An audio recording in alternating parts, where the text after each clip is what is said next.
Почитувани сограѓани, пукнатата цевка во хидросистемот кој го наводнува плодното Прилепско поле е причина што повеќе од 1 месец и пол огромни површини засадени со тутун се наоѓаат пред сушење. Прекинот со водоснабдувањето на земјоделските површини настана уште во периодот на рассадување на тутунот.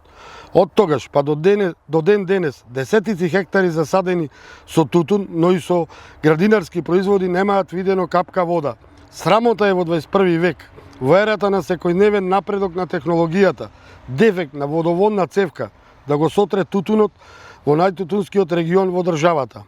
Надлежните од Прилепско поле и водостопанство креваат рамена и немаат одговор дали и кога дефектот ќе биде отстранет.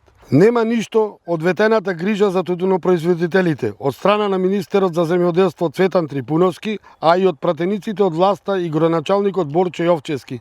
Ни трага, ни глас. Прилепските тутунопроизводители се заборавени и припуштени сами на себе. Господа од власта, излезете од вашите удобни кабинети и решете го проблемот кој се заканува да го пеплоса родот од годинашната тутунска реколта во Прилепскиот регион. Во спротивно, вашата незаинтересираност и неспособност да ги решава проблемите на граѓаните ќе остави без парче леп огромен број семејства од општина Прилеп, на кои тутунот им е единствен извор на екзистенција. Ви благодарам.